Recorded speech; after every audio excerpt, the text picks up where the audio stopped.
Film के शुरुआत में हम एक नर्सरी पोएम सुनते हैं जिसका अर्थ ये था कि ट्रोल्स अर्थ और स्टोन से बने होते हैं, उनके बोन्स आइसी होते हैं और उनके पास एक स्नो क्लैड हर्ट होता है। फिर हमें ट्रोल्स की हिस्ट्री या कहानी बताई जाती है कि कैसे पहले के टाइम पे ट्रोल्स और humans peacefully side by side रहते थे, यानी को एग्जिस्ट करते थे। लेकिन फिर नॉर्वे में क्रिश्चियंस आके लोगों का कन्वर्जन शुरू किए और इस काम का जिम्मा एक किंग को दिया गया था जो कि था ओलाफ द होली। इसके बाद क्रिश्चियंस मिलकर ट्रोल्स को हंट करना शुरू कर दिए, जहां वो ट्रोल्स को सनलाइट में डालने लगे। और अगर आपने पिछली मूवी देख रखी है तो आपको पता होगा कि सनलाइट में ट्रोल्स नहीं बच पाते, मतलब वो पत्थर में तब्दील हो जाते हैं। ये खूनी खेल चलता रहा और इससे ट्रोल्स चर्च के बेल्स तक से डरने लगे। बेल की आवाज सुन के वो परेशान होते थे। ट्रोल्स क्रिश्चियन से डरने लगे और इस तरह से ट्रोल्स का युग खत्म हो गया। अब दोस्तों ये पोएम और कहानी एक बच्ची के पापा उसको सुना रहे थे और ये बच्ची है नोरा टीडमन। जी हाँ दोस्तों, वही नोरा जो कि पिछली मूवी की मेन लीड थी, इस फिल्म की भी मेन लीड होने वाली है। एंड दिस मींस कि फिलहाल हम पास्ट देख रहे हैं नोरा का जब वो बच्ची थी। यहाँ हम ये भी समझ पाते हैं कि नोरा की माँ काफी बीमार थी और प्रेजेंट में नोरा पिछली मूवी के इवेंट्स के बाद बिल्कुल अकेली रहती है इन स्टीनबुलादेन जोटनहाइम। यहाँ नोरा के चेंबर में एंड्रियास इसाक्सन उससे मिलने आता है। इसाक्सन बताता है कि वो वापस गवर्नमेंट के साथ काम करने लग गया है, जहाँ अब नए प्राइम मिनिस्टर है, नई कंट्रोलिंग बॉडीज है, नए लोग हैं जो कि बेटर हैं और किसी खास काम के लिए इसाक्सन को नोरा की मदद चाहिए। नोरा कहती है कि गवर्नमेंट वाले सब एक जैसे होते हैं और इसलिए वो इस काम के लिए तुरंत मना करती है। लेकिन फिर इसाक्सन इनडायरेक्टली रिवील करता है कि उनके कब्जे में एक ट्रोल है और ट्रोल सुनते ही नोरा अग्री कर जाती है। अब दोस्तों इस सीन में कुछ सटल चीजें दिखाई गई हैं जो कि मैं आपको एक एक करके बताता हूँ। सबसे पहले नोरा के पास एक पत्थर होता है जो कि पिछली मूवी वाले ट्रोल के रिमेन्स हैं।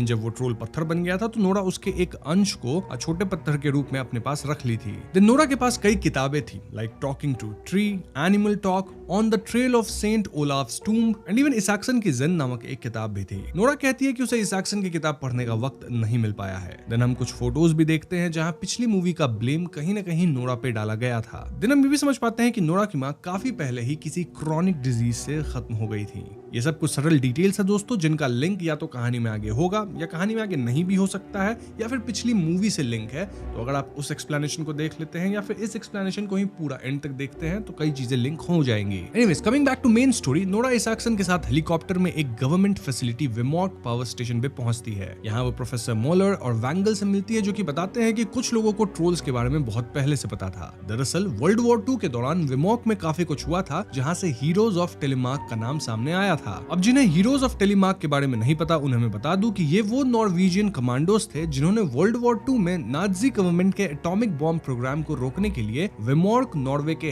हेवी वाटर प्लांट पर डेयरिंग सैबोटाज ऑपरेशन किए थे। एक्सट्रीम बर्फ, जंगली पहाड़ों और 0 से नीचे टेम्परेचर में चलकर ये एसईओ ट्रेन्ड फाइटर्स रात को प्लांट में घुस गए, एक्सप्लोजिव लगाकर हेवी वाटर प्रोडक्शन को पूरी तरह बर्बाद कर दिए थे। इनके इस मिशन ने नाजीज का न्यूक्लियर बॉम्ब बनाने का प्लान ऑलमोस्ट इम्पॉसिबल बना दिया था। सो यस, प्रोफेसर मोलर कहते हैं कि वो ऑपरेशन कभी हेवी वाटर का था ही नहीं, रादर ट्रोल से जुड़ा हुआ था। इस पॉइंट पे हम देखते हैं कि विमॉर्क फैसिलिटी में एक बड़ा सा ट्रोल कैद था जो कि जिंदा था लेकिन इनएक्टिव था।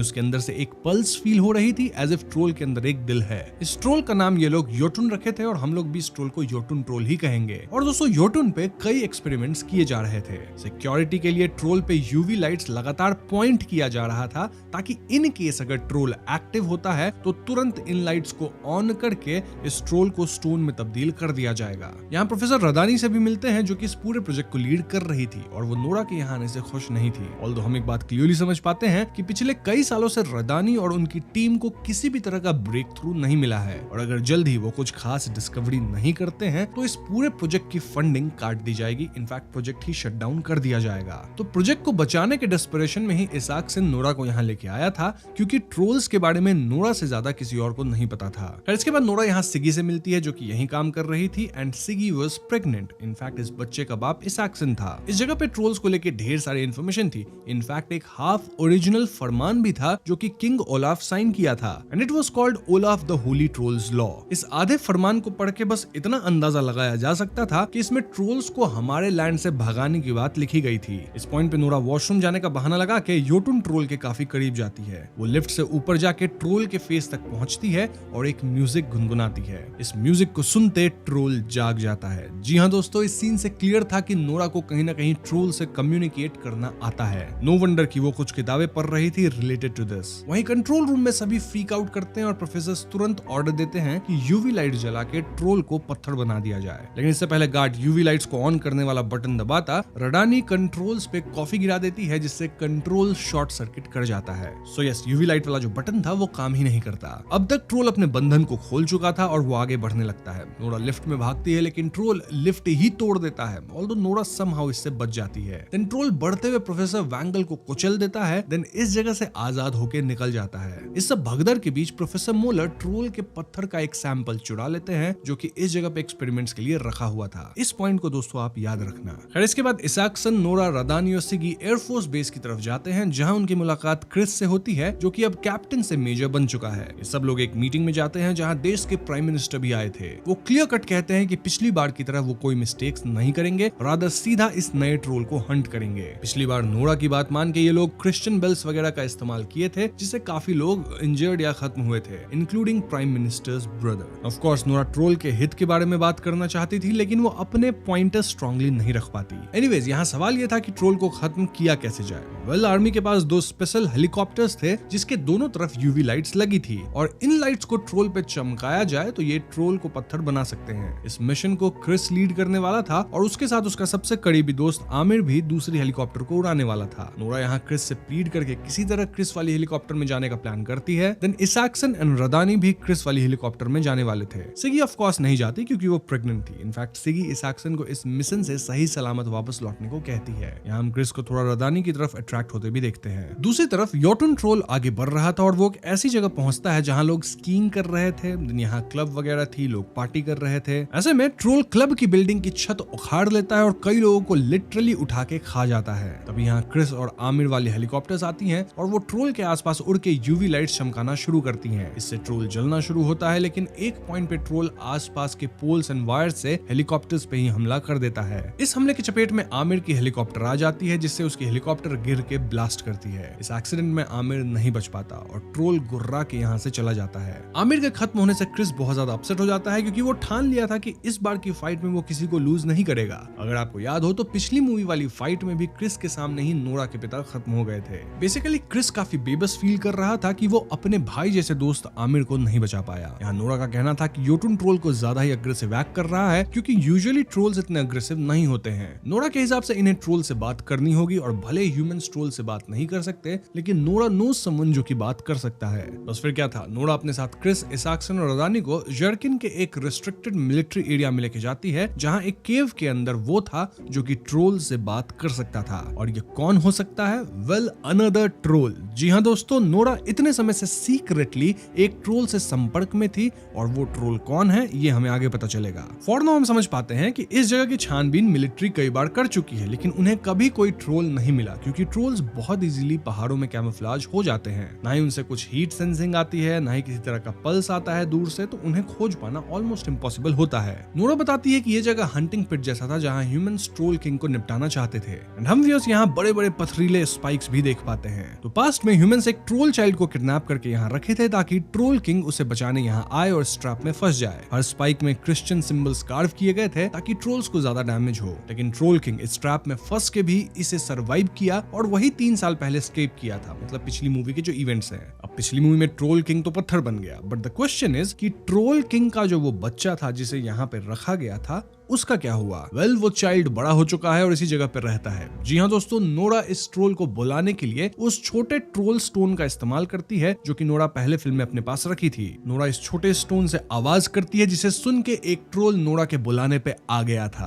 और ये बहुत ही काइंड और जेंटल ट्रोल था। नोरा उसके सामने वो ट्यून गुनगुनाती है और ट्रोल भी साथ में गुनगुनाता है अपनी भारी आवाज में। नोरा इस ट्रोल से काइंड ऑफ कम्युनिकेट कर पा रही थी, मतलब पूरी तरह से नहीं, हल्का फुल्का, जिसे देख के बाकी 3 लोग आश्चर्य में थे। थे। इसाकसन भी इस ट्रोल को छू के उसकी फीलिंग समझ पाता है और इससे क्रिस भी थोड़ा काम डाउन करता है। नोरा बताती है कि ये ट्रोल एक्चुअली में ट्रोल किंग का चाइल्ड है और इसे वो ब्यूटीफुल कह के पुकारती है। नोरा यहाँ ब्यूटीफुल से मदद मांगती है, सेइंग कि योटुन ट्रोल ह्यूमंस पे हमला कर रहा है और वो किसी खास जगह की ओर बढ़ रहा है, तो योटुन से सिर्फ ब्यूटीफुल ही बात करके उसे रोक सकता है। वहीं दूसरी तरफ हम योटुन को देखते हैं जो कि एक बूढ़े कपल का घर तोड़ के आगे बढ़ रहा था, जस्ट लाइक फर्स्ट मूवी। उसके रास्ते में नोरा और टीम आ चुकी थी और नोरा उसे फ्लेयर गन से अपनी तरफ अट्रैक्ट करती है। अब इससे पहले योटुन नोरा पे हमला करता, बर्फ के अंदर से ब्यूटीफुल निकलता है और योटुन से बात करने की कोशिश करता है। क्लियरली इन दोनों की बात नहीं बन रही थी और इनकी लड़ाई होने वाली थी, लेकिन योटुन बहुत जोर से अपने पैर पटकता है जिससे बर्फीली सतह पे क्रैक्स आते हैं। नोरा इन क्रैक्स से बचते हुए हेलीकॉप्टर की तरफ भागती है, वहीं ब्यूटीफुल इन क्रैक्स में फंस के बर्फ की सतह के नीचे वाली पानी में गिर जाता है। योटुन नोरा पे हमला करने आगे बढ़ता है, लेकिन नोरा ऐन वक्त पे हेलीकॉप्टर में बैठ के यहाँ से भाग जाती है।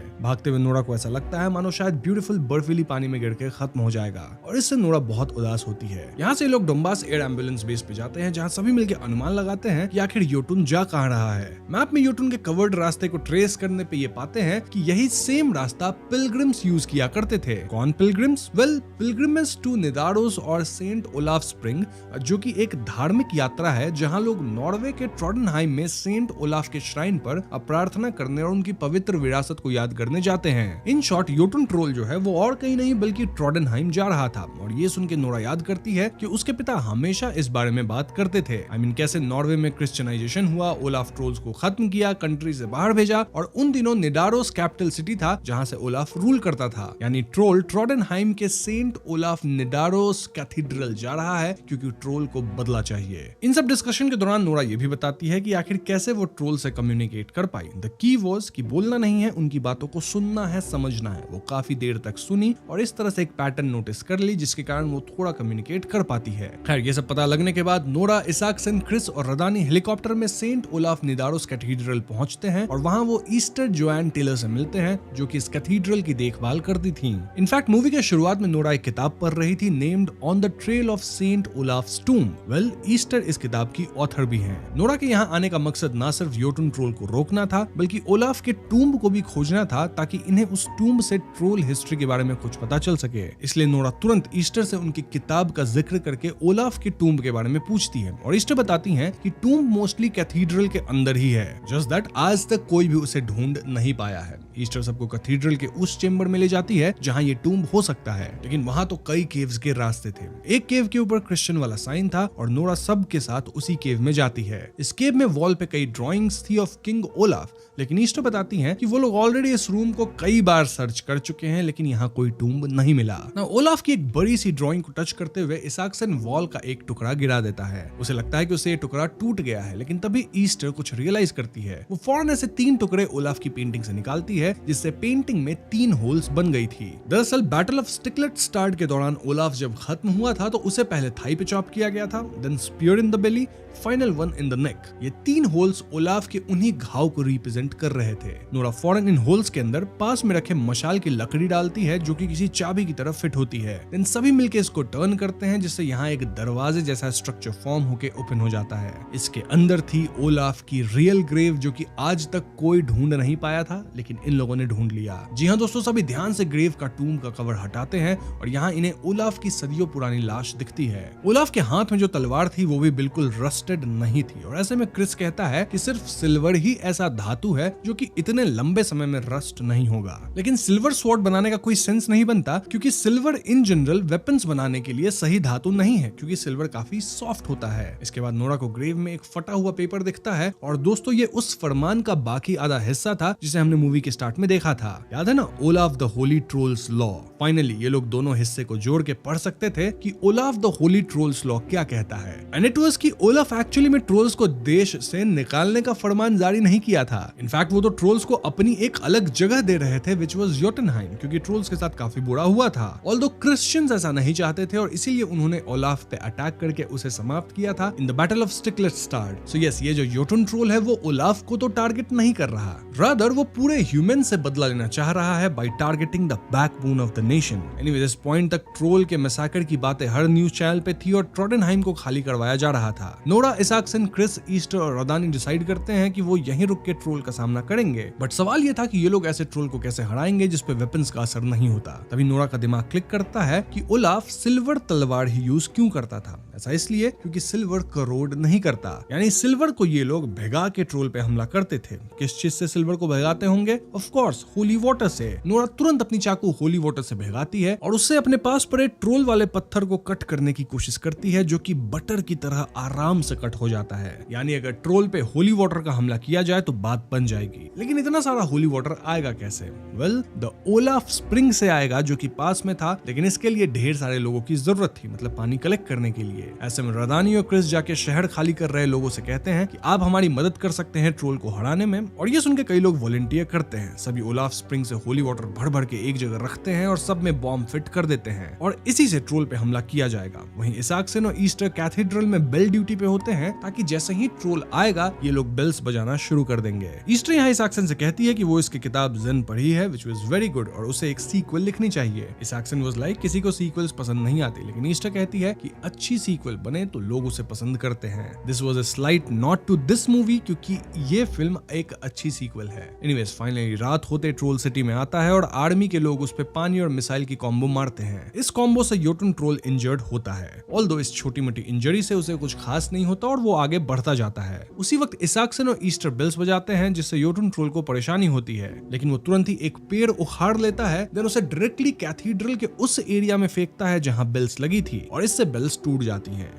जैसे ही योटुन ट्रोल आगे बढ़ता है, वो आर्मी के ट्रैप में फंस जाता है, क्योंकि वहां पे ढेर सारा होली वाटर बॉम्ब फिट किया गया था। इस बॉम्ब को ट्रिगर किया जाता है, जिससे योटुन होली वाटर से लथपथ हो जाता है। इससे योटुन ट्रोल जलता है, लेकिन कुछ ही सेकंड्स में वो रिकवर करके नोरा को निपटाने आगे बढ़ता है। लेकिन तभी एंट्री होती है ब्यूटीफुल ट्रोल की। जी हाँ दोस्तों, ब्यूटीफुल बर्फीली पानी में सर्वाइव करके योटुन के पीछे पीछे यहाँ तक आ गया था, और अब इन दोनों में एक खतरनाक फाइट होती है। इस फाइट में योटुन तुरंत ही ब्यूटीफुल को ओवरपावर कर देता है और ब्यूटीफुल बेबस होकर रिवर में गिरता है। नोरा योटुन पे लॉन्चर्स दागती है। वहीं इसाक्सन होली वाटर का आखिरी डब्बा और बॉम्ब लेके क्रिस के साथ हेलीकॉप्टर में बैठता है। इसाक्सन का प्लान था कि भले ट्रोल पे बाहर से होली वाटर बहुत असर नहीं करता है, लेकिन अगर ये पानी उसके शरीर के अंदर जाए, देन हार्ट के थ्रू पूरे शरीर में पंप हो, तो शायद योटुन खत्म हो सकता है। बस प्रॉब्लम ये थी कि हेलीकॉप्टर के अंदर से होली वाटर वाले बॉम्ब का डिटोनेटर नीचे गिर के टूट गया था। इसलिए इसाक्सन कहता है कि वो खुद पानी के साथ योटुन के मुंह में कूदेगा और मैनुअली होली वाटर बॉम्ब को डिटोनेट करेगा। इससे भले वो समाप्त हो जाएगा, लेकिन अपने साथ ट्रोल को भी लेके जाएगा। सो यस, फाइनल मोमेंट आता है जहां हेलीकॉप्टर ठीक योटुन के ऊपर था और इसाक्सन पहले सिगी से बात करता है, सेइंग कि हमारे होने वाले बच्चे को मेरी बहादुरी के बारे में बताना। देन वो होली वाटर बॉम्ब लेके सीधा योटुन के मुंह में कूद जाता है एंड फाइनली बॉम्ब एक्टिवेट करता है। इससे योटुन के अंदर धमाका होता है और योटुन अंदर से टूटने लगता है। अब तक ब्यूटीफुल भी उठ खड़ा होता है और वो योटुन का दिल ही निकाल देता है, जिससे योटुन समाप्त हो जाता है। यहीं पे सीन कट हो जाती है।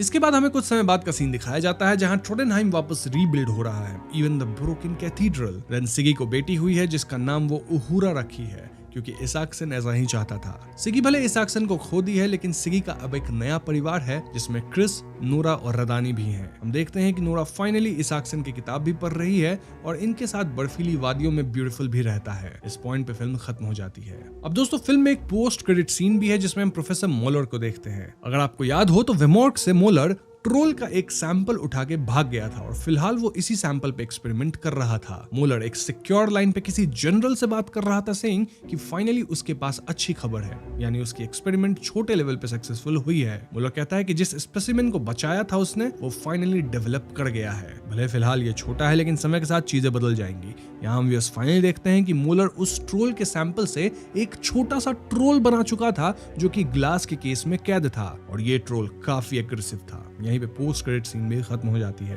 तो दोस्तों, ये थी ट्रोल 2 फिल्म की कहानी, और यहाँ स्टोरी में ऐसी कुछ थियरीज तो नहीं है, लेकिन इस फिल्म की पोस्ट क्रेडिट सीन काफी ज्यादा इंटरेस्टिंग थी। देखो, प्रोफेसर मोलर यहाँ एक छोटा सा ट्रोल बनाने में सफल हो चुके हैं। ध्यान देने वाली बात यह है कि मोलर शुरू से ही ट्रोल्स को समझने में नहीं, बल्कि उन्हें कंट्रोल करने में या आउट ऑफ कंट्रोल होने पे खत्म करने में इंटरेस्टेड था। तो ये जो छोटा ट्रोल हमने देखा, ये कंफर्म करता है कि गवर्नमेंट अब ट्रोल्स को हंट करने के बजाय उन्हें ब्रीड करना चाहती है। थियरी यह है कि मोलर अब इन ट्रोल्स की जेनेटिक मॉडिफिकेशन करेगा ताकि वो इन्हें वेपनाइज वेपनाइज कर सके। एंड अगर ट्रोल्स की होली वाटर वाली कमजोरी को निकाल दी जाए तो उन्हें हराना लगभग असंभव होगा। सो यस, मोलर गवर्नमेंट के साथ मिलकर ट्रोल को ना सिर्फ कंट्रोल करेगा बल्कि जेनेटिकली मॉडिफाई भी करेगा to use as a weapon. और गवर्नमेंट भी ऐसा करना चाहती है क्योंकि हम प्राइम मिनिस्टर का एटीट्यूड क्लियरली देखे थे, जहां वो ट्रोल्स को या तो खत्म करना चाहते थे या फिर इन दिस केस कंट्रोल करना चाहते होंगे। इनफैक्ट वो तो नेटो बॉडीज को भी इन्वॉल्व करने की सोच रहे थे। भले इस मूवी में ऐसा नहीं हुआ लेकिन आगे ऐसा हो सकता है। नाउ एक और ध्यान देने वाली बात यह है कि कैसे हमें फिल्म में नोरा और ब्यूटीफुल के रिलेशनशिप को दिखाया गया है। पूरी फिल्म में हमने देखा कि नोरा बिना डरे ट्रोल्स के कितने करीब चली जाती है और उनकी लैंग्वेज समझने की कोशिश करती है। ऐसा प्रतीत होता है कि फ्रेंचाइजी अब नोरा को एक ब्रिज की तरह एस्टैब्लिश कर रही है, मतलब वो इंसान जो ह्यूमंस और ट्रोल्स के बीच शांति बनाए रख सकती है। हो सकता है आने वाली फिल्म में हम देखें कि दुनिया में और भी हिडन ट्रोल्स हैं जो जाग रहे हैं और उन्हें शांत करने के लिए मिलिट्री पावर नहीं बल्कि नोरा की डिप्लोमेटिक अप्रोच काम आएगी।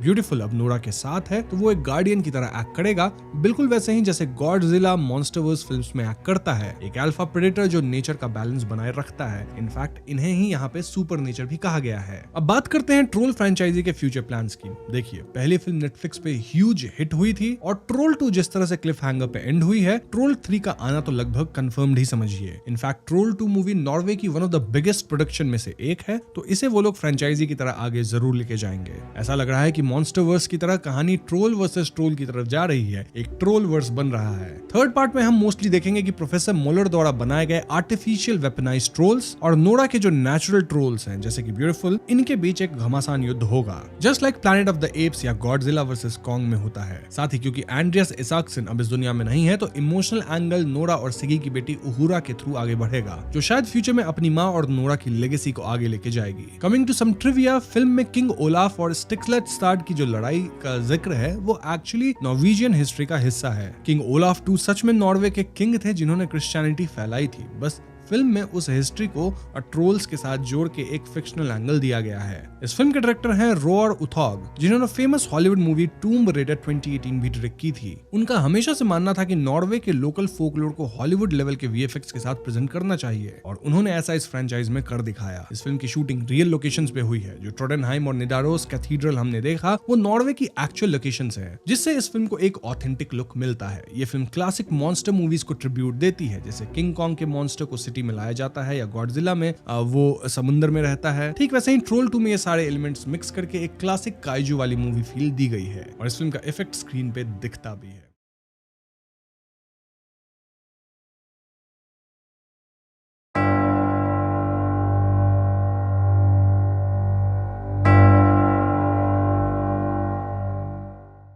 तो फिल्म 3 भाग में बटा हुआ है और पहले आता है प्रिलूड यानी कि इंट्रोडक्शन। यहाँ हमें 1857 का सीन दिखाया जाता है जहाँ एक डैनिश शिप फार्दर मोर नॉर्थ यानी कि नॉर्थ पोल की तरफ जा रहा होता है और ये शिप आइस में फंस गया होता है। शिप का कैप्टन चाह रहा था कि उसके लोग कैसे भी शिप को इस आइस से निकालें ताकि इनकी एक्सपीडिशन जारी रहे, लेकिन शिप के बाकी सभी मेन अब घर वापस जाना चाहते थे क्योंकि वो भूख और थकान से परेशान थे। स्टिल कैप्टन नहीं मानता और शिप को निकालने का काम जारी रखता है। अब उस रात इन्हें पास में एक्सप्लोजन सुनाई देती है, देन वहां आग भी लग गई थी और ऐसे में कैप्टन सहित कुछ लोग आग वाली जगह को चेक करने जाते हैं। वहां वो विक्टर नामक एक आदमी को जख्मी हालत में पाते हैं जिसका काफी खून बह गया था। इनफैक्ट उसके स्लेड डॉग्स भी खत्म पड़े थे। कैप्टन और उसके लोग तुरंत विक्टर को शिप तक लाते हैं और ये लोग गन्स वगैरह लेके रेडी हो जाते हैं क्योंकि कोई मॉन्स्टर ही विक्टर को इस कदर जख्मी किया होगा। तभी एकदम से हम एक बड़े से आदमी को देखते हैं जो कि किसी मॉन्स्टर जैसा था और पलक झपकते कैप्टन के लोगों पे वो हमला कर देता है। इस मॉन्स्टर पे गोलियों का भी असर नहीं हो रहा था और ये मॉन्स्टर बस एक बात चिल्लाए जा रहा था कि उसे विक्टर चाहिए। मॉन्स्टर शिप पे चढ़ जाता है और हर उस आदमी पे हमला करता है जो कि उसके और विक्टर के रास्ते में आ रहा था। ऐसे में कैप्टन एक स्पेशल 4 बैरल वाला गन निकालता है और उससे मॉन्स्टर पे गोली चलाता है। मॉन्स्टर शिप से नीचे गिर जाता है, लेकिन ये मॉन्स्टर इतना ताकतवर था कि वो अकेले ही पूरे शिप को हिला दे रहा था।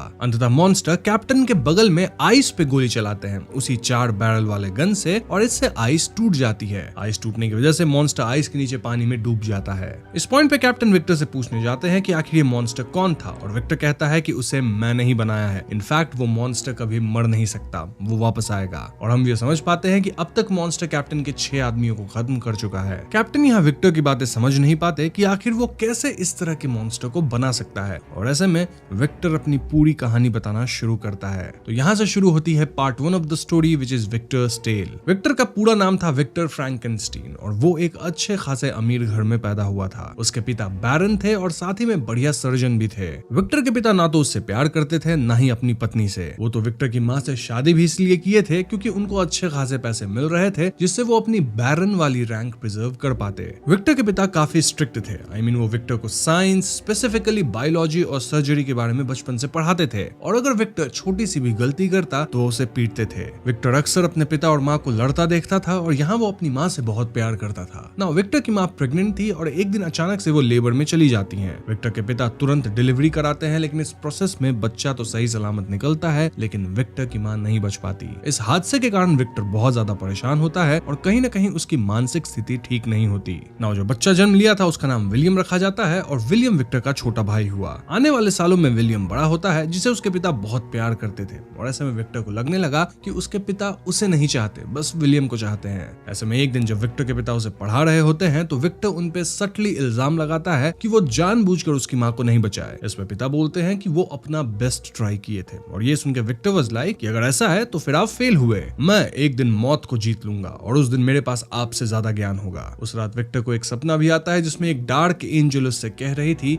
कि विक्टर के पास कमांड होगा over the forces of life and death. खैर आगे के समय में फ्रैंकेनस्टाइन फैमिली के साथ कुछ भी अच्छा नहीं होता क्योंकि उनके अंडर 2 रिवोल्ट्स होते हैं। फिर इनके प्लांटेशन में आग वगैरह लग जाती है और ऐसे में ये लोग अपने स्टेट को छोड़ के सब कुछ खो देते हैं। इसी सब के बीच विक्टर के पिता भी चल बसते हैं। ऐसे में विलियम वियना निकल लेता है with one side of the family. वहीं विक्टर लंदन देन एडिनबर्ग जाता है जहां वो सालों तक ह्यूमन बायोलॉजी पे पढ़ाई करता है और इस फील्ड में ना सिर्फ एक्सपर्ट बनता है बल्कि लिमिटेशंस को पुश करने लगता है। 1855 में यानी करंट इवेंट्स के 2 साल पहले विक्टर एक सेमिनार देता है in Royal College of Medicine disciplinary tribunal. यहाँ वो सारे बड़े लोगों के सामने एक लाइव एक्सपेरिमेंट दिखाता है जहाँ वो अपनी खास तकनीक से खत्म हुए लोगों के यूजेबल पार्ट्स का इस्तेमाल किया था। देन स्पेसिफिक प्लेसेस में इलेक्ट्रिकल इंपल्सेस डाला जिससे मृत शरीर में जान आ जाती है। जी हाँ दोस्तों, विक्टर का कहना था कि भले जन्म हम अपनी मर्जी से नहीं लेते लेकिन हम मौत को जरूर जीत सकते हैं। इतना काफी नहीं था तो ये आधा मृत शरीर ना सिर्फ जिंदा हुआ था बल्कि बॉल कैच कर रहा था। देन कहने पे बॉल को छोड़ भी दे रहा था which was surprising for everyone. इस ट्रिब्यूनल में बैठे एल्डर्स को ये सब बिल्कुल पसंद नहीं आता क्योंकि उनके हिसाब से भगवान ही जीवन देते हैं या लेते हैं और विक्टर की ये एक्सपेरिमेंट्स भगवान के खिलाफ है यानी ब्लास्फेमस है। लेकिन दोस्तों यहाँ एक आदमी बैठा था जो कि विक्टर के एक्सपेरिमेंट में काफी रुचि दिखा रहा था।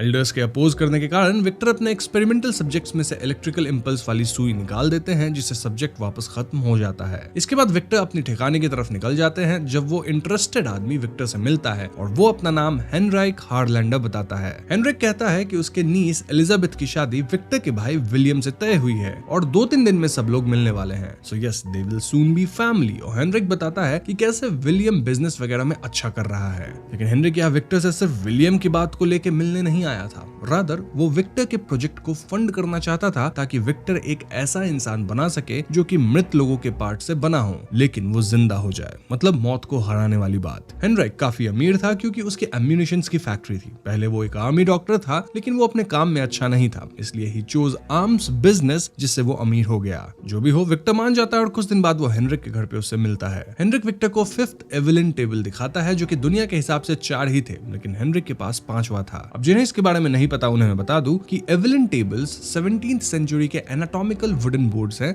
जिसमें ह्यूमन बॉडी के नर्व्स, आर्टरीज और वेन्स को रियल ह्यूमन टिश्यू से प्रिजर्व करके वुडन पैनल्स पे चिपकाया गया था ताकि लोग बॉडी स्ट्रक्चर को समझ सके। उन दिनों मॉडर्न प्रिजर्वेशन टेक्निक्स एग्जिस्ट नहीं करती थी। इन्हें इटली में बनाया गया था और बाद में जॉन एवेलिन नाम के इंग्लिश राइटर इन्हें इंग्लैंड लेके आए। ऑफ कोर्स कैसे लाए होंगे आप समझ ही रहे होंगे, और नाम भी अपना रख दिया, मतलब Evelyn tables. So yes, Henrik यहाँ विक्टर को 5th एवेलिन टेबल दिखाता है जिनमें नर्व्स वगैरह की प्लेसमेंट थी और इसे देख के विक्टर काफी एक्साइटेड होता है। एनीवेज, तभी यहाँ विलियम और उसके फियांसे एलिजाबेथ आती है और एलिजाबेथ को एक बार देखते ही विक्टर उसे पसंद करने लग गया था। लंच टेबल पे बातें करते वक्त एलिजाबेथ और विक्टर में बहस हो जाती है क्योंकि एलिजाबेथ को विक्टर के मृत को जीवित करने वाले आइडियाज पसंद नहीं आते। इन सीन्स में हम ये भी समझ पाते हैं कि विक्टर हर जगह खुद को सेंटर ऑफ अट्रैक्शन बना लेता है और ये बात शुरू से ही विलियम को पसंद नहीं थी। एनीवेज, आगे हेनरिक विक्टर को एक बड़ा सा विला और शुरू से टावर देता है जहां विक्टर अपने एक्सपेरिमेंट को अंजाम दे सकता है। हेनरिक कहता है कि उसके पास अनलिमिटेड फंड है तो विक्टर को जो चाहिए यहाँ मंगवा ले, लेकिन कैसे भी अपना एक्सपेरिमेंट सक्सेसफुल करे। विक्टर कई चीजों की मांग करता है like big batteries, lightning conductors made of pure silver जो कि टेलीस्कोप की तरह नीचे आएंगी ताकि लाइटनिंग कंडक्ट कर सके,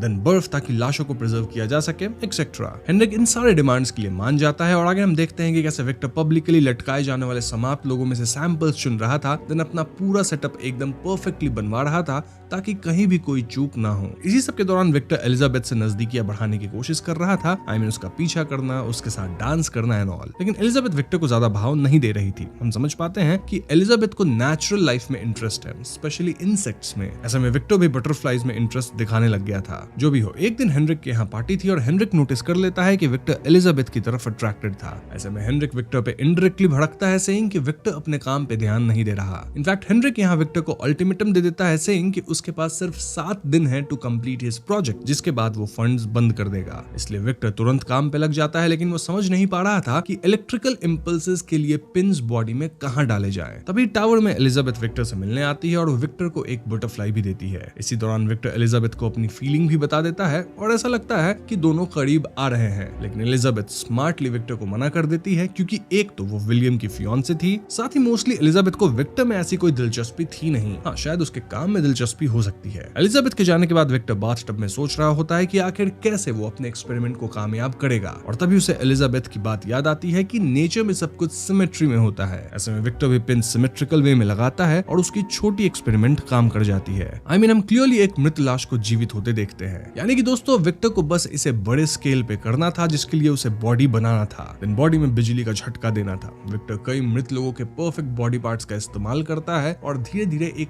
परफेक्ट बॉडी तैयार करता है, जो कि बड़ा था और कई लोगों के बॉडी पार्ट से बना था। वहीं हेनरिक भी टावर पे आ गया था और वो पूरे प्रोसेस की फोटोज वगैरह ले रहा था। फाइनली वो टाइम आता है जब बिजली कड़क रही थी और विक्टर को प्योर सिल्वर कंडक्टर्स फिट करने थे, ताकि बॉडी में इनफ इलेक्ट्रिकल चार्ज एक बार में डाला जा सके। विक्टर हेनरिक को ये बात बताने जाता है, जहां वो पाता है कि हेनरिक की हालत कुछ ठीक नहीं थी। दरअसल हेनरिक अक्सर इधर उधर लड़कियों के साथ सोया करता था, जिससे उसे सिफिलिस हो गया था और अब हेनरिक के पास ज्यादा वक्त नहीं था। इसलिए हेनरिक विक्टर के एक्सपेरिमेंट को फाइंड किया, क्योंकि वो चाहता था कि विक्टर इस एक्सपेरिमेंट में सफल हो जाए, ताकि हेनरिक खुद काफी समय तक जिंदा रह सके। हेनरिक यहाँ विक्टर से गुजारिश करने लगता है कि क्योंकि अब experiment almost on the verge of success है, तो विक्टर उसका इस्तेमाल करे एज सब्जेक्ट और उसको एक नई जिंदगी दे। विक्टर का कहना था कि दिस इज नॉट पॉसिबल, क्योंकि हेनरिक का पूरा शरीर अंदर से खोखला हो चुका है, मतलब बीमारी से भरा पड़ा है, और ऐसे में हेनरिक को बचाना नामुमकिन है। इसी बात को लेकर दोनों में छीना झपटी हो जाती है, जहां हेनरिक सिल्वर कंडक्टर्स को फेंक देने की धमकी देता है। हेनरिक ये तक कहता है कि वो एलिजाबेथ की शादी विक्टर से करवा देगा अगर विक्टर उसे बचा ले तो, लेकिन विक्टर को पता था कि this was not possible. Victor उसे सिल्वर कंडक्टर छीनने की कोशिश करता है और ऐसे में हेनरिक कंडक्टर के साथ नीचे गिर जाता है। नीचे गिरने से हेनरिक खत्म हो जाता है और एक कंडक्टर थोड़ा बेंड भी हो जाता है, लेकिन विक्टर हेनरिक की बिना परवाह करे बेंड कंडक्टर्स को सेट करता है, देन फाइनली अपना एक्सपेरिमेंट कर देता है। बिजली सीधा विक्टर द्वारा बनाई गई बॉडी में आती है, लेकिन इसके बाद भी बॉडी में कोई रिएक्शन या मूवमेंट नहीं होता।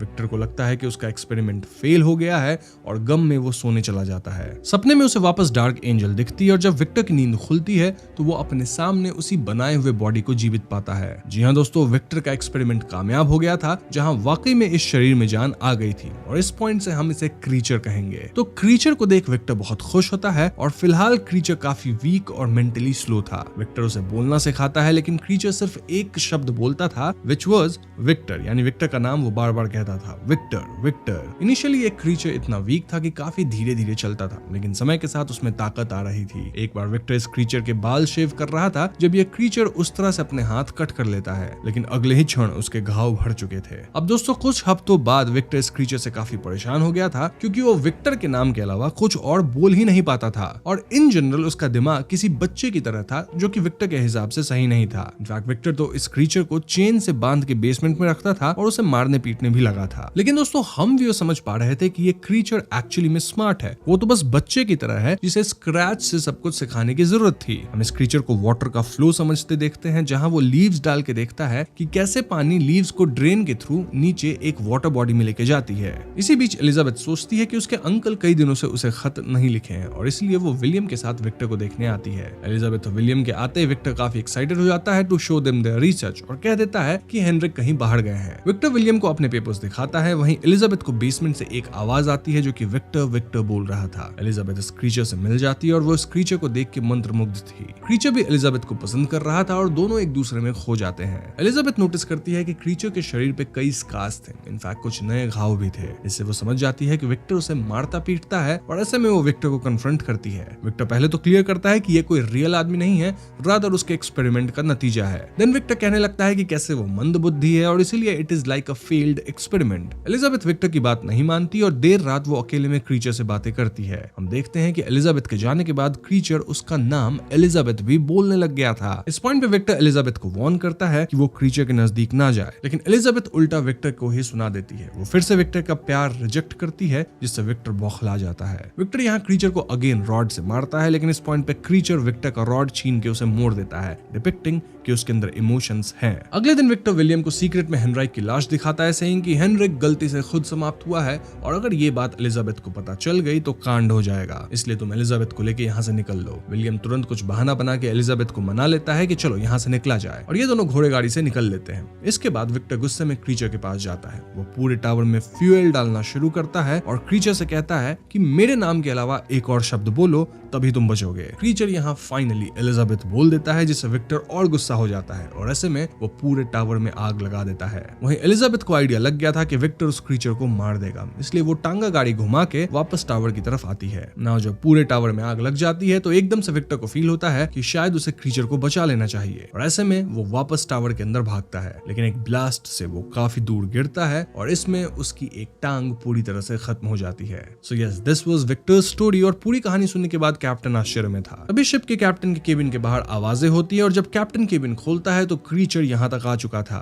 जी हाँ दोस्तों, क्रीचर आइस के अंदर गिरने के बाद भी बाहर निकल गया था। इनफैक्ट वो कैप्टन के आदमियों को हरा के फाइनली यहाँ तक आ गया था। क्रीचर कैप्टन पे हमला करता है, लेकिन विक्टर उसे रोकता है। कैप्टन यहाँ इस क्रीचर से कहता है कि तुम एक बीस्ट हो और जो कुछ तुम्हारा क्रिएटर विक्टर तुम्हारे बारे में कह रहा था वो सब सच है, तुम एक मॉन्स्टर हो। इस पॉइंट पे क्रीचर रुकता है और बोलना शुरू करता है कि तुम सिर्फ विक्टर की कहानी सुने हो, अब मेरी सुनो। यहाँ से शुरू होता है part 2 which is the creature's tale. तो टावर में आग लगने के बाद क्रीचर आग में बुरी तरह फंस गया था और यहाँ वो अपनी पूरी ताकत लगा के अपनी चेन्स खोल लेता है। फिर वो पानी गिरने वाले रास्ते से टावर से नीचे कूदता है और वाटर बॉडी में निकलता है, मतलब वहाँ डूब जाता है। अगले सीन में क्रीचर की आंख खुलती है जहाँ वो शोर पे आ गया था, यानी डूबने के बाद भी वो खत्म नहीं हुआ। फिर वो चल के पास के एरिया में जाता है जहाँ कई इंसानी कंकाल थे और यहाँ वो कुछ कपड़े पहन लेता है। फिर वो नेचुरल बेरीज खाने लगता है, हिरन वगैरह से इंटरेक्ट करता है, उन्हें भी बेरीज खिलाता है। लेकिन तभी कुछ शिकारी यहाँ आते हैं जो ना सिर्फ हिरन को मारते हैं बल्कि इस क्रीचर पे भी गोली चलाते हैं, एज वो मॉन्स्टर की तरह दिख रहा था। क्रीचर जख्मी होकर भागता है और पास के एक घर के गियर मिल्स में छिप जाता है। अब तक उसके घाव भर चुके थे और ठंड के कारण वो यहीं शरण लेता है। कुछ समय बाद घर के ओनर्स आते हैं और दोस्तों ये वही शिकारी लोग थे। क्रीचर गियर मिल्स में ही छिपता है और वो नोटिस करता है कि कैसे इस परिवार में 2-3 शिकारी के अलावा एक औरत थी, एक बच्ची थी और एक बूढ़ा अंधा आदमी भी था। ये बूढ़ा अंधा इंसान बच्ची को अल्फाबेट्स वगैरह सिखा रहा था और मिल्स से छुप के क्रीचर भी सब सीखने लगता है। बच्ची पढ़ना सीखती है और क्रीचर भी साथ में पढ़ना और बोलना सीखने लगता है। क्रीचर को ये परिवार पसंद आने लगा था और वो इस परिवार का हिस्सा बनना चाहता था, इसलिए रात होते वो इस परिवार की मदद करता था, लाइक लकड़ियां काट के घर के बाहर रखना, देन इनके शीप के लिए बार्न वगैरह बना देना। परिवार वालों को लगता था कि ये काम स्पिरिट ऑफ द फॉरेस्ट कर रही है और वो लोग स्पिरिट के लिए कपड़े वगैरह छोड़ते थे। क्रीचर इन कपड़ों को पहनता और ऐसे ही वो छुप छुप के काफी समय बिताने लगा। फिर एक दिन कई वुल्व्स इस घर पे हमला कर देते हैं और शिकारी लोग कैसे भी वुल्व्स को भगाते हैं। उस दिन क्रीचर को समझ में आता है कि नेचर में एक साइकिल है। ये साइकिल कुछ ऐसा है कि वुल्व्स जो है वो भेड़ बकरी खाते हैं, इंसान के लिए वुल्व्स गंदे हैं जिन्हें इंसान मारेंगे ही। मतलब जिस क्रीचर की जैसी इमेज होती है वो वैसी ही रहती है और उसी हिसाब से उसे ट्रीट किया जा सकता है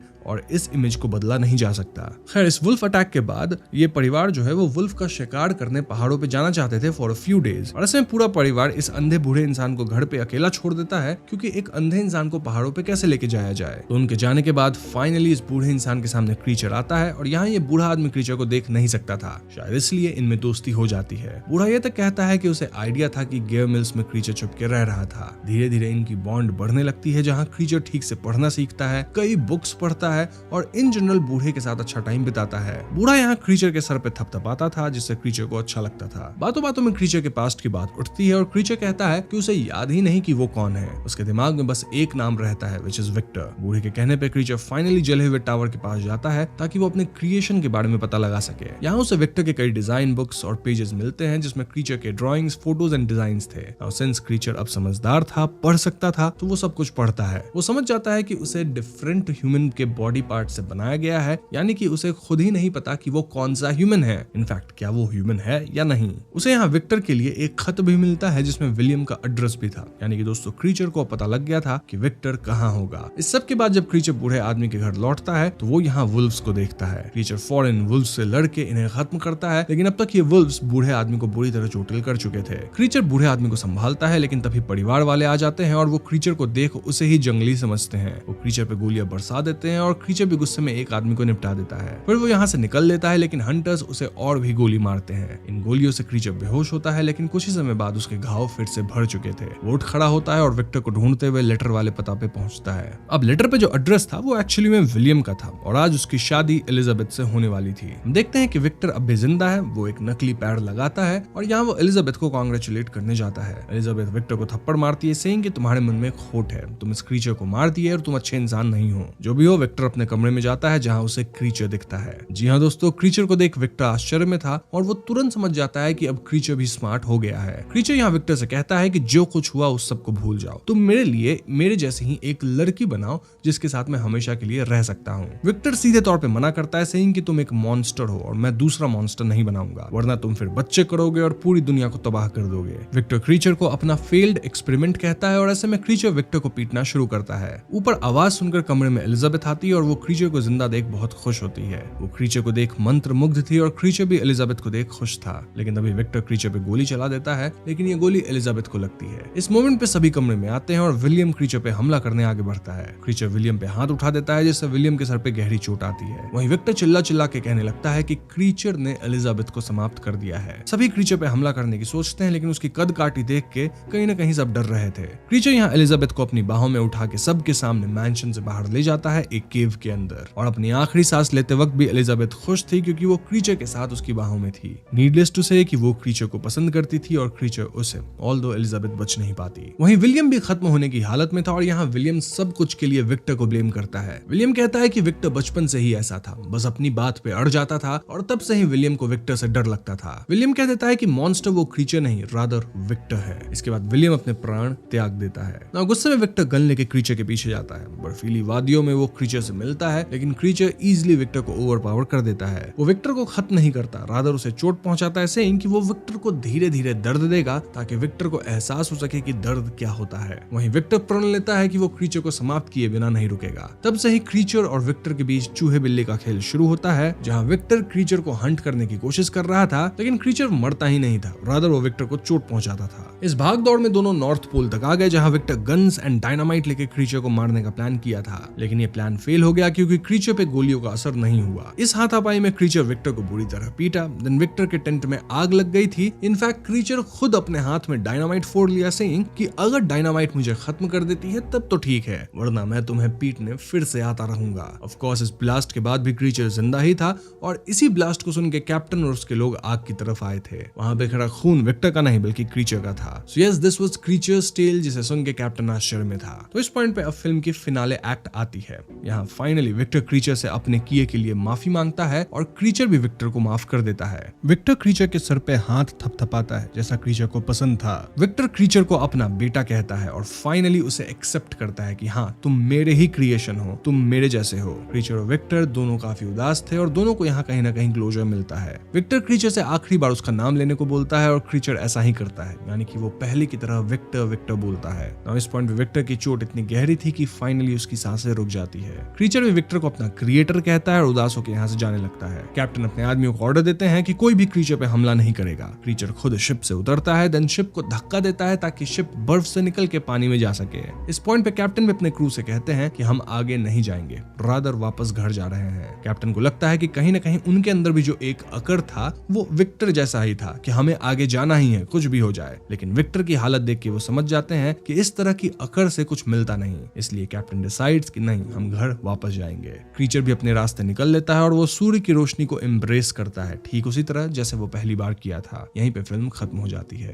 तो दोस्तों, ये थी फ्रैंकेनस्टाइन फिल्म की कहानी और ये कहानी काफी सिंपल सी थी। स्टिल हम फिल्म के मुख्य पॉइंट्स पे नजर डाल लेते हैं। सो अगर हम गिलर्मो डेल टोरो की फ्रैंकेनस्टाइन फिल्म को देखें तो सबसे बड़ी थियरी यही निकल के आती है कि यहाँ मॉन्स्टर क्रीचर नहीं था बल्कि विक्टर खुद असली मॉन्स्टर था। विक्टर के अंदर एक ऑब्सेशन था मौत को हराने का, नेचर पे कंट्रोल पाने का। ये ऑब्सेशन उसे इंसानियत से दूर ले गया। वो अपनी माँ की मौत से इतना ट्रॉमेटाइज था कि उसने भगवान बनने की कोशिश की, लेकिन उस प्रोसेस में वो खुद एक राक्षस बन गया। क्रीचर तो असल में एक बच्चा था, इनोसेंट, क्यूरियस और सिर्फ प्यार और एक्सेप्टेंस चाहता था, लेकिन विक्टर के ठुकराने और मारने के बाद वो बदला लेने वाला बन गया। आयरॉनिकली क्रीचर ने जिंदगी और प्यार दोनों को समझा, जबकि विक्टर अपने ईगो और गिल्ट में खत्म हो गया। वो ना तो प्यार को समझ पाया, ना ही जिंदगी को। अब फिल्म में क्लियरली दिखाया गया है कि विक्टर अपने बचपन की ट्रॉमा की वजह से ऐसा निर्दयी बन गया था। उसके पिता एक अब्यूजिव और कोल्ड हार्टेड आदमी थे, जो ना अपनी पत्नी से प्यार करते थे, ना विक्टर से। कांस्टेंट मारपीट, नेग्लेक्ट और फियर के एनवायरनमेंट में विक्टर का जो माइंड था वो डिस्टॉर्ट हो गया था। उसके अंदर एक कॉम्प्लेक्स डेवलप हुआ, कंट्रोल और सुपीरियरिटी का। जब उसके पिता और माँ दोनों चल बसे तो वो खुद भगवान बनने की कोशिश करने लगा,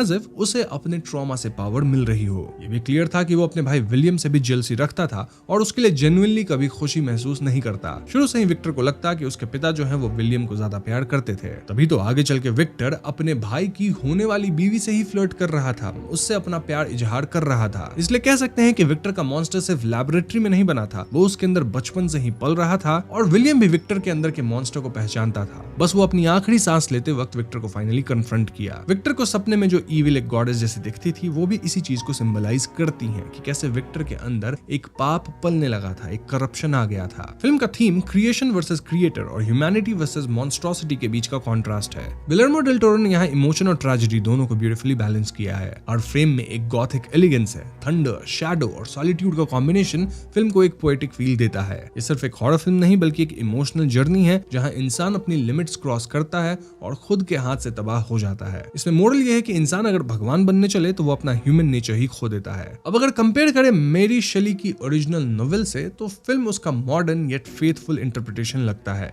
नोवेल में विक्टर के गिल्ट और क्रीचर के लोनलीनेस पे फोकस था, लेकिन डेल टोरो ने उस इमोशन को और विजुअली ट्रैजिक बनाया है। क्रीचर यहाँ एक सिंबॉलिक फिगर है, वो इंसान की अपनी क्रिएशन से पैदा हुई गिल्ट का रिफ्लेक्शन है। नोवेल में जो कोल्ड फिलॉसफी थी, उसे फिल्म में वार्मथ और पेन दोनों के माध्यम से दिखाया गया है। स्पेशली क्रीचर और एलिजाबेथ के मोमेंट्स में जो मेलंकली है, वो और ज्यादा हर्ट फेल्ट लगती है। इमोशनली ये फिल्म काफी ड्रामेटिक और हेवी है। विक्टर और क्रीचर के बीच का फाइनल क्लोजर जेन्युइनली मूविंग लगता है, जिसे दोनों अपने अपने दर्द को फाइनली समझ जाते हैं। तो ये एंडिंग हॉरर नहीं बल्कि एक बिटर स्वीट रिडेम्पशन जैसी लगती है। ट्रिविया के तौर पे इंटरेस्टिंग बात यह है कि डेल टोरो इस प्रोजेक्ट को सालों से डेवलप कर रहे थे। उन्होंने ये फिल्म एक पैशन प्रोजेक्ट के तौर पे बनाई थी, जिसमें उन्होंने प्रैक्टिकल इफेक्ट्स और हैंड क्राफ्टेड सेट्स का इस्तेमाल किया। मतलब यहाँ सीजीआई पे ज्यादा भरोसा नहीं किया गया है। फ्रैंकेनस्टाइन का क्रीचर डिजाइन भी 1931 के क्लासिकल यूनिवर्सल मॉन्स्टर को ट्रिब्यूट देता है, लेकिन यहाँ एक ह्यूमन ट्विस्ट है। मतलब आप क्रीचर के शक्ल पे देख पाओगे कि वो ज्यादा ह्यूमन है रादर देन अ मॉन्स्टर या क्रीचर। फिल्म में एवलिन टेबल का इंक्लूजन भी सिंबॉलिक है। वो इंसानी क्यूरियोसिटी और साइंटिफिक एरोगेंस दोनों का एक मेटाफर है। साथ ही फिल्म के गोरी सीन भी बहुत बैलेंस्ड लगते हैं। Overall a really good movie.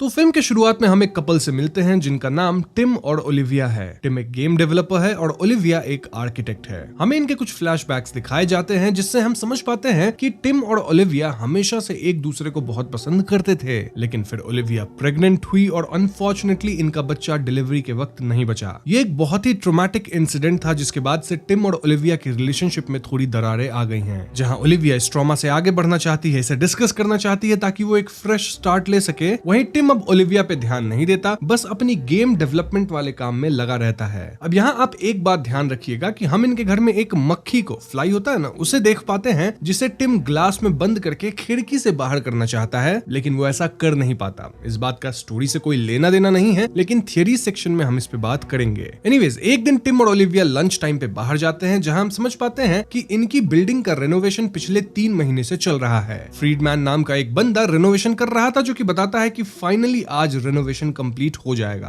अब यहाँ हम नोटिस करते हैं कि इनके पास कहीं नेबरहुड में, यानी कि हार्बर स्ट्रीट जो है, वहां पे आग लग गई थी। इसे इग्नोर करते हुए टिम ओलिविया आगे बढ़ते हैं, जहां ओलिविया रिवील करती है कि वो एक छोटी सी वैन ले आई है। दरअसल टिम और ओलिविया इस वैन को पहले ओन किया करते थे, जब इनकी रिलेशनशिप बहुत अच्छी थी। ओलिविया वाज प्लानिंग कि अभी के अभी टिम और वो अपनी जॉब वगैरह छोड़ के यहाँ से पेरिस के लिए निकल लेंगे और कुछ महीने इधर उधर घूमते हुए अपने रिलेशनशिप को सुधारने में लगाएंगे। इनफैक्ट ओलिविया तो ऑलरेडी अपनी जॉब जॉब क्विट कर चुकी थी, लेकिन टिम एकदम से मना करता है, सेइंग कि वो ऐसा नहीं कर सकता और उसे अपनी गेम कंप्लीट करनी है। इस बात से ओलिविया बिल्कुल खुश नहीं होती। अब उस रात टिम की जब नींद खुलती है तो वो पाता है कि ओलिविया अकेले ही ट्रिप पे निकल रही थी। इनफैक्ट वो कह देती है कि टिम और उसका रिश्ता अब खत्म हो चुका है। लेकिन जैसे ही ओलिविया मेन डोर को ओपन करती है, वहां एक अजीब शेप से बना हुआ सॉलिड वॉल था। इस अजीब वॉल को हम लोग ब्रिक कहेंगे थ्रू आउट द वीडियो, क्योंकि फिल्म का नाम ब्रिक है और नॉर्मल वॉल्स को वॉल ही कहेंगे। सो यस, इस ब्रिक को देख के ओलिविया और टिम दोनों आश्चर्य में थे और जल्दी नहीं पता लगता है कि इनके घर के हर एक ओपनिंग पे ये ब्रिक आ चुकी थी, जैसे कि दूसरे दरवाजों पे, इवन खिड़की पे। ये दोनों ब्रिक पे ड्रिल करने की कोशिश करते हैं, ब्रिक को तोड़ने की कोशिश करते हैं, लेकिन इस ब्रिक पे एक स्क्रैच तक नहीं आती। हद तो तब हो जाती है जब ये लोग घर के नॉर्मल वॉल को ड्रिल करके घर से निकलने की सोचते हैं, लेकिन नॉर्मल वॉल्स के पीछे भी ये ब्रिक थी जिसे नष्ट नहीं किया जा सकता था। ऐसा लग रहा था मानो इन ब्रिक्स ने पूरे बिल्डिंग को बाहर से घेर लिया है। इसके कारण इनके फोन्स में ना तो कोई रिसेप्शन आ रहा था, ना ही इनका वाईफाई काम कर रहा था। ब्रिक में कुछ इलेक्ट्रोमैग्नेटिक वेव्स जरूर थे, क्योंकि फोन को इसके पास ले जाने पे फोन ग्लिच कर रही थी। इसी दौरान टिम और ओलिविया को इनके बगल वाले फ्लैट से कुछ आवाजें आती हैं और ये लोग साइड वाली शेड वॉल को ड्रिल करते हैं। वहां भी दो लोग फंसे थे जिनका नाम मार्विन और एना था। ये दोनों बार्सिलोना से थे और घूमने फिरने इस जगह पे एयरबीएनबी करके आए थे और अब ये दोनों भी ब्रिक के कारण फंस चुके थे। इस पॉइंट पे आप पूछ सकते हैं कि ये वाला वॉल ड्रिल कैसे हुआ? वेल, बिल्डिंग के अंदर कोई भी वॉल्स एंड फ्लोर्स तोड़े जा सकते हैं। मतलब नेबर का शेयर्ड वॉल ड्रिल किया जा सकता है या फ्लोर को तोड़ के आप नीचे वाले फ्लोर पे जा सकते हैं, लेकिन हर उस जगह पे ब्रिक होगी जहां से आप बिल्डिंग के बाहर जाने का सोचेंगे, जैसे कि मेन डोर, विंडोज वगैरह वगैरह। खैर, आगे हम समझ पाते हैं कि मार्विन ड्रग्स वगैरह लेता है और वो बहुत ज्यादा इंपल्सिव है, लेकिन वो दिल से वैसा कोई बुरा आदमी नहीं है। टिम और ओलिविया डिस्कवर करते हैं कि हर अपार्टमेंट में जो ब्रिक डोर को ब्लॉक कर रहा है उसमें 4 स्क्वायर्स एरिया है जहां मैग्नेटिक फील्ड सबसे ज्यादा हाई है। टिम और ओलिविया इन स्क्वायर्स में मेटल की चीजें चिपका देते हैं, like spoon, knife and all that, लेकिन एकदम से ये डोर इन चीजों को रिपेल करती है, जिससे कई नुकीली मेटल की चीजें टिम के बैक में पियर्स करती हैं। इससे टिम थोड़ा चोटिल होता है, लेकिन ओलिविया तुरंत ही उसका फर्स्ट एड करती है। इसके बाद टिम को एहसास होता है कि बाजू वाली अपार्टमेंट में मार्विन ड्रग्स लेके हाई हो चुका है और ऐसे में टिम वॉल के अंदर इंसान के पास होने जितना बड़ा होल करके मार्विन को कंट्रोल करता है। वो मार्विन के हाथों को बांध देता है, but like I said before, Marvin इंसान बुरा नहीं था, ना ही वो किसी को हर्ट किया था, बस उसे नशा करने की गंदी आदत थी। अब टिम को एक रूम में हथौड़ा मिल जाता है जिससे वो ब्रिक को तोड़ने की कोशिश करता है, बट अगेन ब्रिक पे खरोंच तक नहीं आती। इस पॉइंट पे ओलिविया याद करती है कि ये बिल्डिंग ओरिजिनली 1897 के दौरान बनी थी और तब इस बिल्डिंग में एक अंडरग्राउंड बंकर था जिसे आप एयर रेड शेल्टर भी कह सकते हैं। वो शेल्टर शहर के सूअर से कनेक्टेड था, यानी कि अगर ये लोग फ्लोर्स तोड़ के नीचे जाए बेसमेंट में एंड देन उस शेल्टर तक पहुंच सके तो वहां से सूअर से निकल के शायद बाहर निकल पाएंगे। बस फिर क्या था, ये लोग सेकंड फ्लोर को तोड़ के नीचे वाले फर्स्ट फ्लोर एरिया में पहुंचते हैं। फर्स्ट फ्लोर पे लिया नामक लड़की और उसके दादाजी ऑसवर्ल्ड रहते थे एंड एज एक्सपेक्टेड इनका भी अपार्टमेंट ब्रिक से ब्लॉक्ड था। ऑसवर्ल्ड यहाँ पिस्टल निकाल के सबको धमकाने लगते हैं, क्योंकि ऑसवर्ल्ड को लग रहा था कि इन केस ये लोग हमेशा के लिए फंस चुके हैं तो फूड सप्लाईज रहना जरूरी है और ऑसवर्ल्ड अपने सप्लाईज को प्रोटेक्ट कर रहे थे। लिया उन्हें चिल होने को कहती है, जिसके बाद सभी मिलकर फर्स्ट फ्लोर को तोड़ना शुरू करते हैं ताकि सभी ग्राउंड फ्लोर तक पहुंच सके। इसी दौरान टिम नोटिस करता है कि अभी अभी जब ये लोग सेकंड फ्लोर को तोड़े थे तो उसके साथ स्मोक डिटेक्टर भी टूटा था। इस स्मोक डिटेक्टर के अंदर एक कैमरा था। जी हाँ दोस्तों, इस बिल्डिंग के हर एक स्मोक डिटेक्टर में कैमरा भी था, यानी सब कुछ रिकॉर्ड हो रहा था। इवन इफ अगर लोग आपस में इंटीमेट हुए होंगे तो वो फुटेज भी रिकॉर्ड हुआ होगा। ऐसे में ये लोग फ्लोर तोड़ने के बजाय बगल वाले अपार्टमेंट वॉल को तोड़ते हैं, क्योंकि बगल वाले अपार्टमेंट में फ्रीडमैन रह रहा था और फ्रीडमैन ही तो रेनोवेशन करवाया था, तो शायद कैमरा भी वही लगाया होगा। सभी फ्रीडमैन के अपार्टमेंट में जाते हैं जहां फ्रीडमैन मृत पड़ा हुआ था। इनफैक्ट उसके हाथ भी कटे हुए थे। ये देख सभी चौंक जाते हैं और टिम नोटिस करता है कि पास में ही फ्रीडमैन का फोन अनलॉक्ड पड़ा था और फोन के अंदर ब्रिक की कई फोटोज थी। देख कैसा लग रहा था मानो फ्रीडमैन ब्रिक को खोलने की कोशिश कर रहा था, जिसके कारण उसकी ये हालत हुई थी। खैर, इसके बाद सभी फर्स्ट फ्लोर को तोड़ने में लग जाते हैं और अचानक से पूरा फ्लोर टूट जाता है, जिससे कुछ लोग नीचे गिरते हैं। थैंकफुली किसी को ज्यादा चोट नहीं आती और ग्राउंड फ्लोर पे ये लोग यूरी नामक इंसान से मिलते हैं जो कि कुछ ज्यादा ही चिल था। अब आइडियली ये अपार्टमेंट एंटोन नाम के एक बंदे का था, लेकिन यूरी कहता है कि वो एंटोन का दोस्त है। यूरी के हिसाब से ब्रिक आने के बाद एंटोन को हार्ट अटैक आ गया, जिससे वो चल बसा। अब ये हार्ट अटैक शायद ब्रिक के करीब जाने से हुआ होगा, क्योंकि एंटोन के दिल में पेसमेकर था और ब्रिक से तो इलेक्ट्रोमैग्नेटिक वेव्स निकलती है ना, तो शायद उसके कारण पेसमेकर खराब हो गया होगा। ना यूरी की बातें लॉजिकल तो थी, लेकिन यूरी के हाव भाव से ऐसा लग नहीं रहा था कि यूरी सच बोल रहा है। हालांकि एंटोन की लाश कमरे में पड़ी हुई जरूर थी। इस पॉइंट पे यूरी एक अलग पर्सपेक्टिव देता है। उसके हिसाब से ये ब्रिक प्रोटेक्शन लेयर है जो कि ह्यूमैनिटी को बचाने के लिए बनाया गया है। मोस्ट प्रोबेबली बाहर कुछ अनर्थ हुआ है, लाइक एलियन इन्वेजन हुआ होगा, या फिर किसी तरह का न्यूक्लियर या एयर अटैक, या फिर बायो कंटामिनेशन, और इसी से हमें बचाने के लिए ये ब्रिक्स निकल आए हैं। ये ब्रिक्स इतने एडवांस्ड है कि शायद ये किसी भी अटैक को झेल जाए, या फिर इवन बाहर के कंटामिनेटेड एरिया को फिल्टर कर रहे हो, जिससे हम अंदर सुरक्षित हैं। तो हमें यहाँ से निकलने के बजाय अंदर चिल करना चाहिए, एज बाहर किसी तरह का भी खतरा हो सकता है। नाउ बाकी लोग यूरी की बात नहीं सुनते, रादर ग्राउंड फ्लोर को भी ब्रेक करके बेसमेंट में जाते हैं ताकि ये लोग शेल्टर के थ्रू सीवर्स में निकल सकें।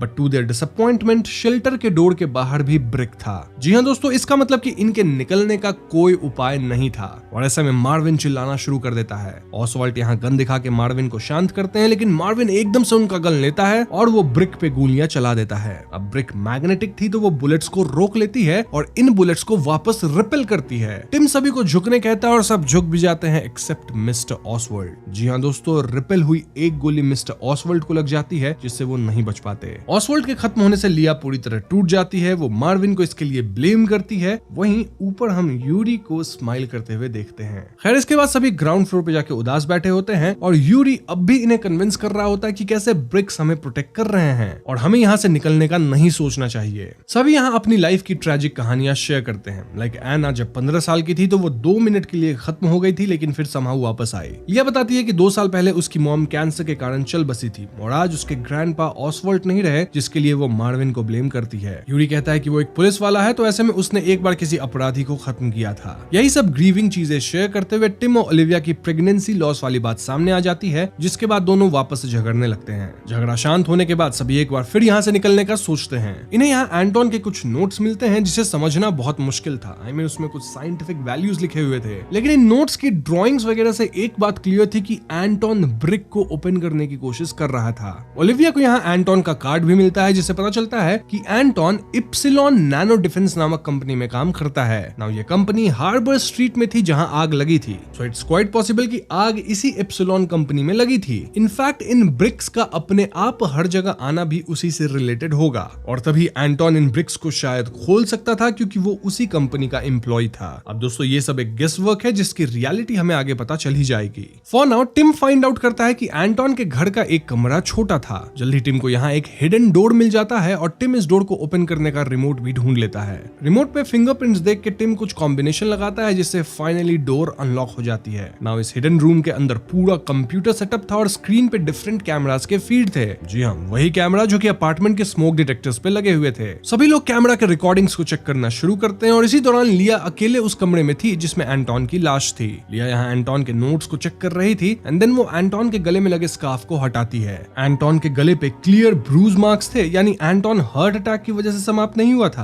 रादर कोई उसे समाप्त किया था। और ये यूरी के अलावा और कौन ही हो सकता है, क्योंकि यूरी ही उसके साथ था। अब इससे पहले लिया इस बारे में किसी और को बताती, यूरी इस कमरे में आता है और वो लिया को खत्म कर देता है। दूसरी तरफ सभी फुटेज देख रहे थे और मार्विन लिया को खोजने एंटोन वाले कमरे में जाता है। वहां वो लिया को समाप्त पाता है और तभी यूरी मार्विन पे हमला कर देता है। लेकिन इससे पहले वो मार्विन को खत्म कर पाता, दूसरे लोग फुटेजेस में देख लेते हैं कि यूरी ही एंटोन को खत्म किया था। ऐसे में सभी इस कमरे में आके न सिर्फ मार्विन को बचाते हैं, बल्कि वो यूरी पे हमला करके उसे बंदी भी बना लेते हैं। लेकिन इतनी देर में यूरी उन पेजेस को जला दी थी जिसपे एंटोन के नोट्स थे और शायद उन्हीं को स्टडी करके पॉसिबली ब्रिक को ओपन किया जा सकता था। खैर ये लोग यूरी को पीटते हुए उससे यहाँ से निकल पाने की सीक्रेट उगलवाने की कोशिश करते हैं, लेकिन यूरी इन्हें कुछ नहीं बताता। ऐसे में टिम और बाकी लोग एंटोन की फुटेजेस देखना शुरू करते हैं और वहां टिम पाता है कि एंटोन किसी तरह की कोडिंग कर रहा था और वो इस कोड को अपने फोन में ट्रांसफर किया था। बेसिकली ये कोडिंग किसी ऐप के लिए थी जिसकी मदद से शायद ब्रिक को ओपन किया जा सके। बट द प्रॉब्लम वाज कि एंटोन के फोन को यूरी तोड़ दिया था। स्टिल टिम एंटोन के टूटे फोन को रिकवर करता है और वो कोडेड ऐप को किसी तरह अपने फोन में ट्रांसफर करता है। इससे फाइनली इप्सिलॉन की ऐप टिम के फोन में चल जाती है और ये ऐप ब्रिक को स्कैन कर पा रही थी, जैसे हम किसी क्यूआर कोड को स्कैन करते हैं। ब्रिक के 4 स्क्वायर्स को ऐप हाईलाइट कर रही थी और हर स्क्वायर को प्रेस करने पे फोन फ्लैश होती थी। किसी स्क्वायर पे 1 फ्लैश होता, दूसरे पे 2 फ्लैश, तीसरे पे 6 फ्लैश और चौथे पे 8 फ्लैशेस। फोन पे चारों स्क्वायर्स को रैंडमली एक के बाद एक ब्रेक प्रेस करने पे ब्रिक अजीब तरह से लिक्विफाई हो जाता है। एना इसे टच करती है लेकिन एकदम से ब्रिक वापस से सॉलिडिफाई होने लग जाता है। एना को सब बाहर खींचने की कोशिश करते हैं लेकिन ब्रिक एना को अंदर खींच रही थी। फिर एकदम से ब्रिक वापस ओरिजिनल स्टेट में आती है और एना का फंसा हुआ शरीर कट जाता है। जी हाँ दोस्तों, इससे एना समाप्त हो जाती है और मार्विन पूरी तरह से भड़क जाता है। मार्विन यहाँ गन उठाता है और यूरी पे चला देता है क्योंकि यूरी ये सब एंजॉय कर रहा था। देन मार्विन खुद को भी समाप्त कर लेता है। इस सीन से एक और बात क्लियर होती है कि इस ब्रिक को खोलने के चक्कर में शायद फ्रीडमैन भी समाप्त हुआ होगा क्योंकि उसके भी दोनों हाथ कटे हुए थे।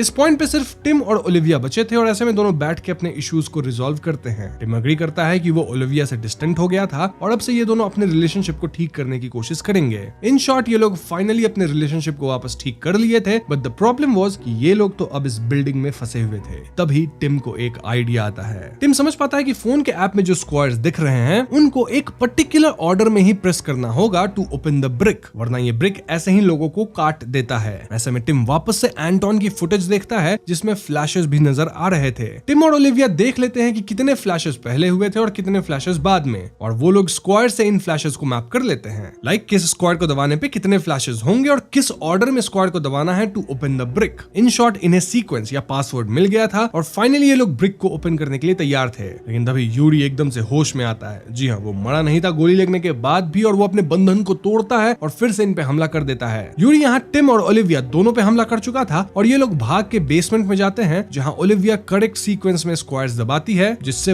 वाकई में ब्रिक ओपन हो जाता है। लेकिन इस पॉइंट तक यूरी टिम को खत्म ही करने वाला था। अब ओलिविया के पास चॉइस था कि वो टिम को छोड़ के भाग सकती थी, लेकिन ओलिविया ऐसा नहीं करती। वो यूरी पे हमला करके उसे गिरा देती है। देन ओलिविया और टिम फाइनली बिल्डिंग से बाहर निकल पाते हैं। नाउ बाहर ये दोनों देखते हैं कि शहर की हर एक बिल्डिंग इस ब्रिक से कवर्ड थी और पूरा शहर खाली था। तभी इन्हें अपनी वैन दिखती है जिसे ओलिविया खरीद के ले आई थी और इसमें ही बैठ के दोनों निकल लेते हैं। वहीं बैकग्राउंड में हम नेशन के दूसरे स्टेट्स की हेलीकॉप्टर्स और जेट्स को देखते हैं जो कि पता लगाने की कोशिश कर रहे थे कि आखिर इस शहर में हुआ क्या है। अनाउंसमेंट्स में हम सुन पाते हैं कि एप्सिलॉन डिफेंस में आग लगने की वजह से एक सीरियस डिफेंस माल फंक्शन हुआ, जिस वजह से ये ब्रिक्स पूरे शहर को कवर कर लिए हैं। घर के अंदर के सभी लोग फंसे हुए हैं लेकिन बाहर वाले लोग शायद सेफ्टी तक पहुंच गए हैं। Authorities are trying to resolve this, और फाइनल सीन में हम पहले सीन वाले मक्खी को देखते हैं जो कि टिम और ओलिविया के साथ फ्री हो चुका है। यहीं पे फिल्म खत्म हो जाती है। तो दोस्तों ये थी ब्रिक मूवी की कहानी, और अब हम फिल्म के थीम्स, एंडिंग्स और थियरीज पे बातें करेंगे। ब्रिक मूवी का मेन थीम है आइसोलेशन वर्सेस लिबरेशन का,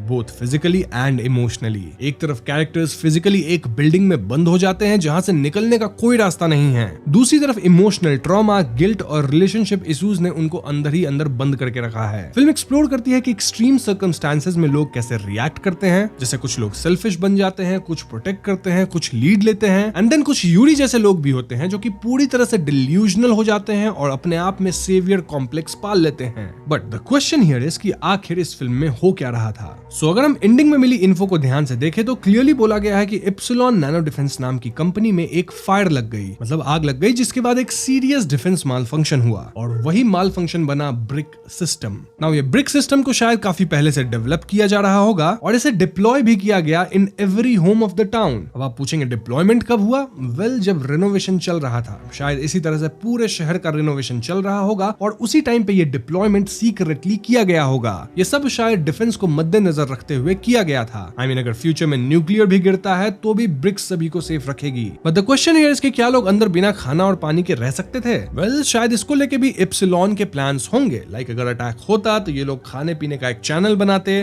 ताकि ब्रिक के अंदर लोग आराम से रह पाते। लेकिन इस बार तो माल फंक्शन के कारण ये ब्रिक एक्टिवेट हो गया था, और ये माल फंक्शन कैसे हुआ था? आग लगने की वजह से, और इसीलिए सब कुछ इतना अनएक्सपेक्टेडली हुआ कि लोगों के पास ना खाना पहुंचा ना ही उनके पास कोई इन्फॉर्मेशन पहुंची। नाउ सबके घर में कैमरास होना भी ये बताता है कि कैसे एप्सिलॉन वाले ही शायद सब पे नजर रख रहे थे ताकि कंट्री में आने वाली किसी भी थ्रेट को पहले ही एलिमिनेट किया जा सके, भले इसके लिए वो लोगों की पर्सनल लाइफ को पूरी तरह इन्वेड क्यों न कर रहे हों। ओवरऑल ये ब्रिक कोई एलियन या सुपरनैचुरल चीज नहीं थी, बल्कि एक हाई टेक डिफेंस लेयर थी जो कि गलती से एक्टिवेट हो गई। इसका पर्पस था एक्सटर्नल थ्रेट से प्रोटेक्शन देना, शायद वॉर से, केमिकल अटैक से, या फिर किसी लार्ज स्केल टेरर थ्रेट से। ये ऑटो रिस्पॉन्स सिस्टम था जो कि फेल हो गया, और ब्रिक के इलेक्ट्रोमैग्नेटिक प्रॉपर्टीज लाइक बुलेट को रिफ्लेक्ट करना, सील होना, मैकेनिज्म, ये सब इस बात को हिंट देते हैं कि ये एक hyper advance smart shielding system था। लेकिन सॉफ्टवेयर या सिस्टम जब माल फंक्शन करता है तो प्रोटेक्शन भी प्रिजन बन जाता है। Now if we talk about Yuri, well उसका कैरेक्टर फैसिनेटिंग था। वो फिजिकली तो ट्रैप्ड था लेकिन मेंटली ऑलरेडी एक